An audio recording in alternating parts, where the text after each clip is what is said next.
Welcome to the One Chance Coaching Podcast. My name's Claire. Please be aware I'm not a doctor. This is my advice from me to you. I do have a level 3 life coaching diploma, and I have also passed my level 2 certificate in understanding nutrition and health to help best advise you along your journey.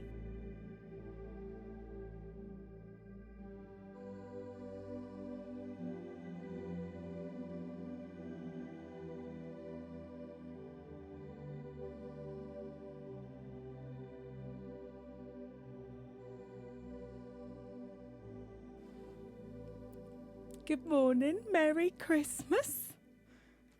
So this is actually dropping on Christmas morning. Happy Christmas to you. How are you? Is it bedlam in your house? Why are you listening to me on Christmas Day? Well, jingle bells and all that stuff to you.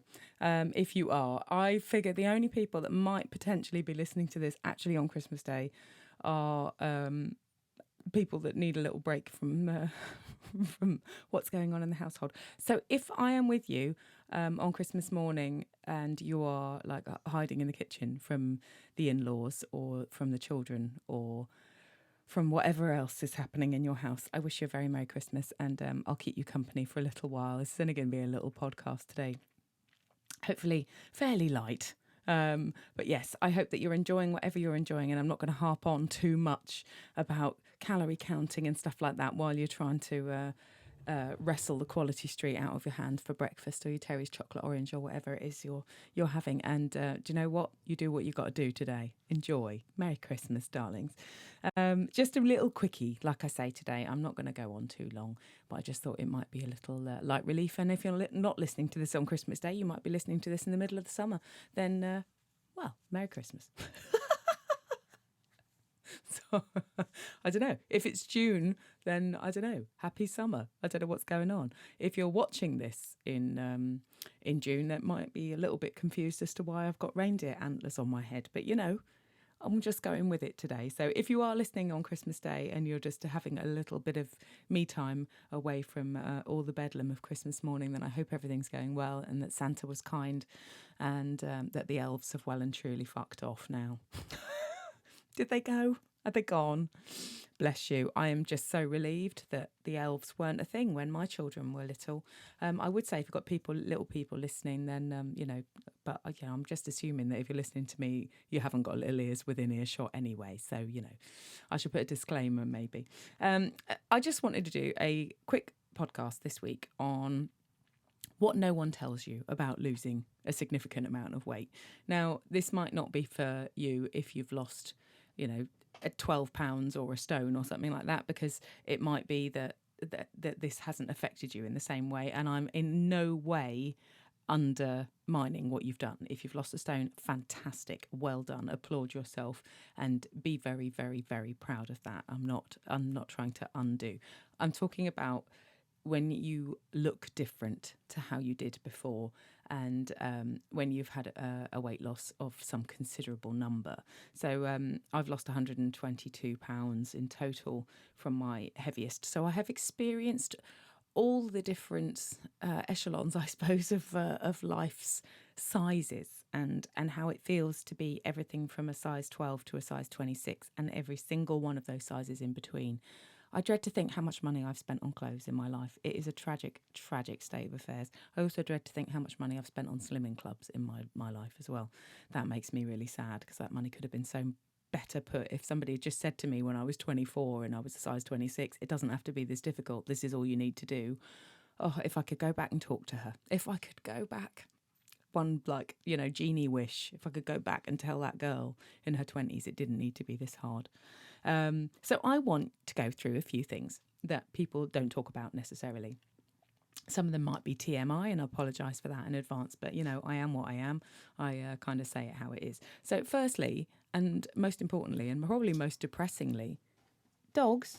Oh, brilliant. The dogs are having a fight in the background now. Guys, no. No. Sorry, guys, sorry. Not everybody wants you to succeed.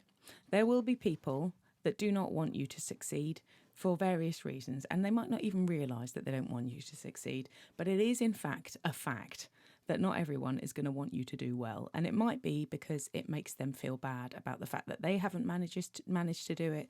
And it might be that they don't want you to change too much, or they feel they're going to be left behind if they're very close to you.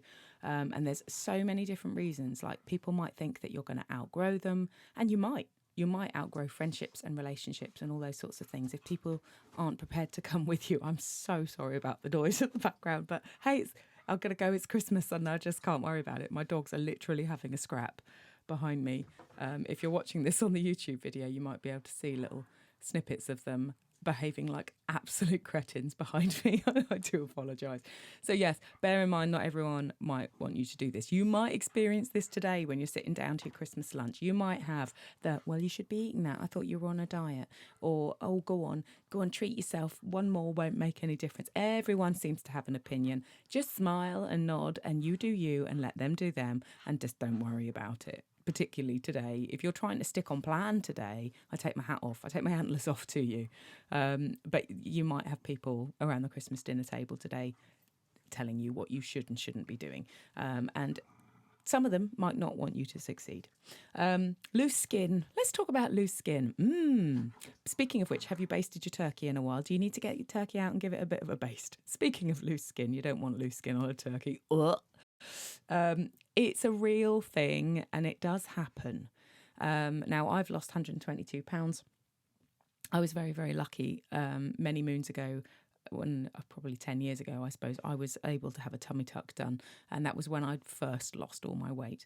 And they said to me, if you gain loads of weight back, then it will stretch again and it will have been pointless.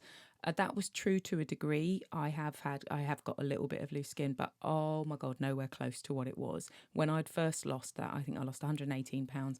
And literally, as I ran down the stairs, you could hear that's my arm, by the way. You could hear my belly sort of slapping on the top of my thighs. It was really, really, really uncomfortable. But loose skin is a thing. I was very, very blessed to get that on the NHS, and I'm pretty sure that I wouldn't do now.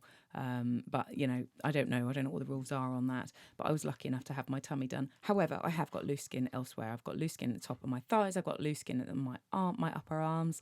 I've got loose skin on my neck and my chin. And there is absolutely nothing I can do about it other than to keep moisturising and keep doing what I'm doing and exercise. And it will only snap back so far. And I think the older you are, the less it will snap back. But I will take a little bit of loose skin and a little bit of, that wobble over my risk of diabetes and my risk of heart attack and my risk for my cardiovascular health and my risk for stroke and my risk for many other ailments that are all linked to obesity. People will treat you differently. Okay, now this is an interesting one. They're still fighting. This is an interesting one. Now, I know that people treated me like shit when I was at my heaviest weight. I used to have people come up to me in pubs and go, bloody hell, you're a big girl, aren't you? And just genuinely right to my face. I had people laughing at me as I walked past. I had people pointing. I had all those sorts of things. And just generally, particularly in the NHS, I might add, I had people treat me very, very badly while I was very, very heavy. They talk to you as if you're stupid. They talk to you as if you're not aware that you're overweight, or that it's just so easy. Just eat less, move more. And I will never, ever adhere to that comment. It's not a case of eat less, move more. It's a case of eat less calories, move more. It is not a case of just, control and put less in your mouth. It's about volume. Guys, pack it in. I'm busy. Oh my God, they're so cute. I can't even. They're just looking at me with that little head tilt. You know how dogs do? If they could talk. Particularly in the NHS, they used to look at you like you were just a piece of shit. And I had this, when I was taken into hospital when I was 24, and I had acute pancreatitis and very nearly died in my early 20s or early to mid 20s. It was probably weight related, but it was also that I had developed gallstones during my first pregnancy. And after I'd had my baby, and it was a very traumatic birth and labour, it was 46 hours of labour followed by a C-section. After I'd had that baby, my body started shutting down basically, and the gallstones had developed during that pregnancy, but partly due to weight. And when one of the paramedics, I was blue lighted in 3 times, and every time they were like, "Oh, you've got an infection in your scar," and I'm like, "No, I haven't." And if I did, I wouldn't be getting upper abdominal pain. And they just put it down to me being a fat waste of space. Basically, they talked to me like I was scum. And one of the paramedics, when picking me up for the third and final time I went into hospital, they said they saw the baby, which my mum was holding while I was blue lighted in. And I swear to God, the pain. I would take 47 days of labour over acute pancreatitis pain. It is the worst pain I've ever suffered in my life. And the woman paramedic looked at me and went, "Looks like she's got another one in there," pointing to the baby, looking at my stomach. That's what she said. Nice. Professional and kind, I might add. So yeah, people do treat you differently. But I do have this theory that maybe people treat me differently now because I put out a different energy now. And that sounds very tree huggy stuff, but actually I genuinely believe that because my confidence has improved, I don't automatically assume. I'm sort of on the defensive, where when I was heavy, I was sort of expecting the things, so I had the comebacks ready, and I think maybe I just put out a bit more of a negative energy, whereas now I'm a little bit more confident, I'm a little bit more like feisty, and a little bit less likely to take any shit off anyone. And I don't know whether that's just because I'm lighter or I'm older and wiser, I don't know. That's interesting. Here's a little one for you. Your shoes are going to be too big for you. I put my shoes on the other day to do a gig. I have these nice sort of strappy wedges, and I put my shoes on to do a gig, and they were like baggy. My shoes were baggy. No one tells you this. No one tells you it. The other thing as well, it wasn't just my shoes. My wedding ring is really baggy. Oh, I'm going to sneeze. Oh, by the way, I've recorded this at the same time as last week, so I am still a bit poorly. Pardon me, little Christmas sneeze. My wedding rings are really baggy as well. If you're watching this on the video, you can see on YouTube they are like a little bit baggy. So I've had to swap my rings around so that they don't fly off my hand. I'm going to have them resized. So yeah, your shoes are going to be too big for you because your feet get thin. What the hell? No one tells you this. Okay. Okay, so this was a little bit too much information, but anything bedroom partner related is better. I'm not going to go any further than that. It's just better. You less self-conscious, less worried, less of me. Just generally, I'm not going to go any further than that. Baths are now fantastic. I like a bath, but I rarely had a bath. And I rarely had a bath because there was always a bit of me that was cold. It doesn't matter how hot I had the bath. There was always a bit of me that was out with the water. And now none of me is out with the water. We have quite a big bath and quite a deep bath. But even when with the big deep bath, there was always a bit of belly, poking out of the top. And I always had a cold bit. And now I don't have to have a flannel or a washcloth, however you put it, over the cold bit anymore because all of me's under the water. So baths are just now absolutely lovely things to have. And I try and make sure that I have one at least a week. So that's one of my happy ones. Tying shoelaces, getting dressed in the morning, just little basic day-to-day things are just so much easier now. I don't have to hold my breath to tie my shoelaces anymore. That's lovely. Going out to eat is lovely because you don't have to sit there and worry. And as a really heavy person, I used to hate going out to eat, and I would always choose the lightest salady type thing because I felt like people were judging me if I had a burger.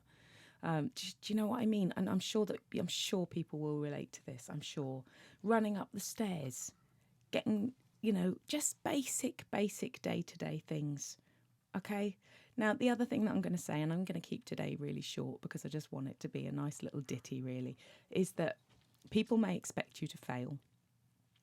And again, you might get this today at your Christmas dinner table, and they might say, well, you've done it before. This is your second or your third or your fourth or your 100th attempt to lose weight. Now, those are the same people that might not want you to succeed. And I will come back to this again and just say, it's on them. It's not on you.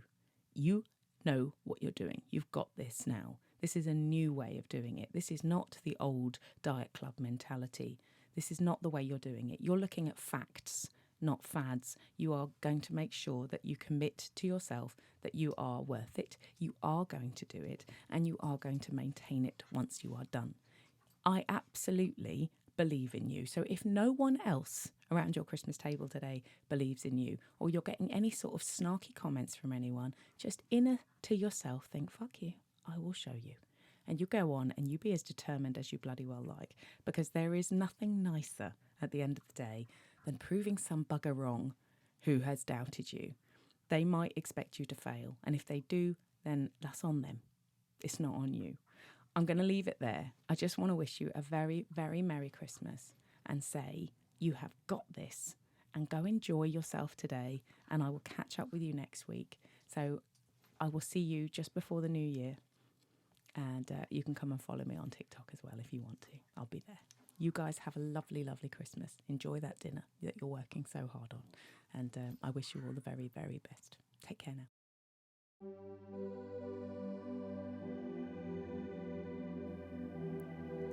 If you've enjoyed this podcast, please give me a little rate and review. That would be amazing. You can also, if you're listening from Spotify, share straight to your stories. You can now contact me at my brand new website at www.onechancecoaching.com.